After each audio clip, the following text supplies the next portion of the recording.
皆さんこんにちは。本日は古代ローマの隠れ家、ショープリニウスが語る別荘とオティウムの美学と題しましてお話しさせていただきます。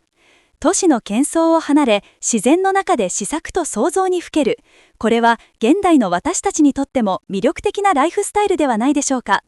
今からおよそ2000年前、古代ローマの貴族たちもまた同じような理想を追い求めていました。今回は政治家であり文人でもあったショープリニウスの手紙を手がかりに、彼らが愛した別荘での生活とその根底に流れるオティウム、すなわち創造的な感化の真髄に迫ってみたいと思います。まず、オティウムとは何でしょうか。これを理解するためには、その対極にあるネゴティウムという概念を知る必要があります。ネゴティウムとは、公務や社会的義務といったローマの市民社会で果たさなければならない役割のことです。ショープリニウスにとってローマでの日々は成人式や結婚式、法廷への出頭など絶え間ないネゴティウムの連続でした。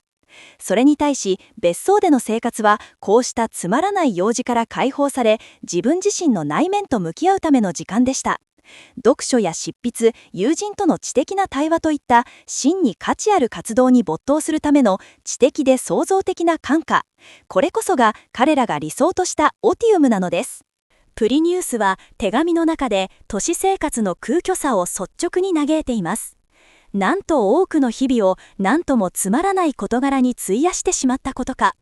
これは多忙な毎日を送る私たちにもどこか共感できる言葉ではないでしょうか。その一方で彼は別荘での生活、すなわちオティウムを心から賛美します。おお、正しく純粋な生活よ。おお、甘美で名誉ある感化。ほとんどいかなる公務よりも美しい。彼にとってサーカス競技のような大衆の娯楽に時間を費やすことは理解しがたいことでした。それよりも静かな環境で文学に没頭することに彼は至上の喜びを見出していたのです。では、プリニウスは具体的にどのような場所でオティウムを実践していたのでしょうか。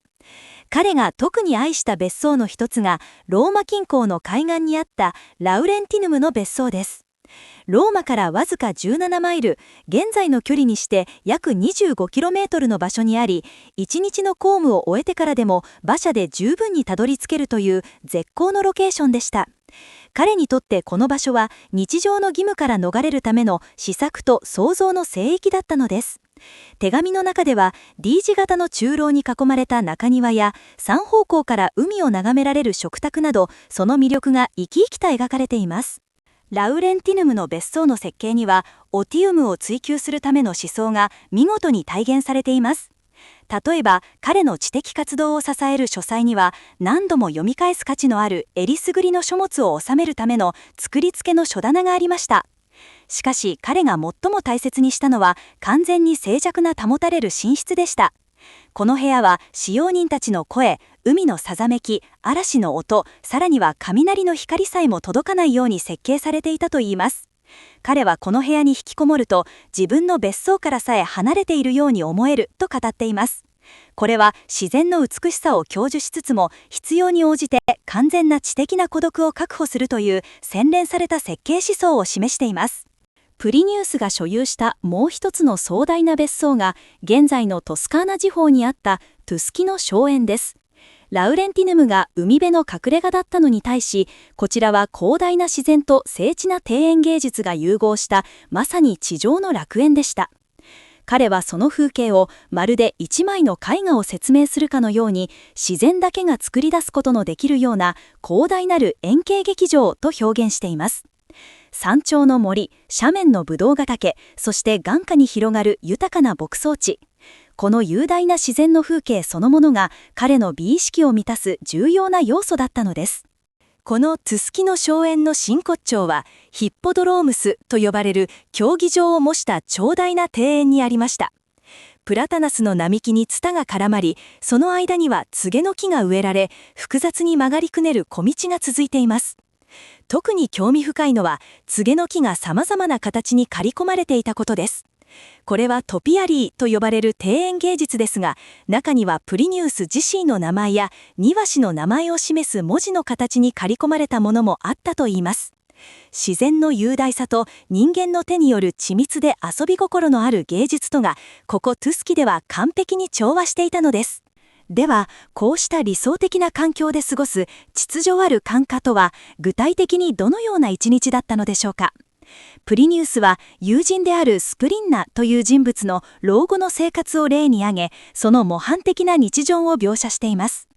彼の一日は朝の散歩から始まります。その後は読書や友人との高尚な会話に時間を費やし、時には馬車で出かけ、詩作にも励みます。午後は日光浴や球技で体を動かし、夜は入浴後に朗読を聞きながら、喜劇役者を招いた知的な夕食を楽しみます。ここからわかるのは、オティウムが決して無為な怠惰ではないということです。それは心と体の両方を鍛え、知的な探求を続ける非常にアクティブで秩序だったライフスタイルだったのです。ここまで見てきたように、ショープリニウスが描く別荘での生活は単なる富裕層の贅沢な休暇ではありません。それは都市の義務から自らを解放し、自然と芸術に囲まれた環境で詩作、読書、執筆といった知的活動に没頭するための意図的に構築されたライフスタイルでした。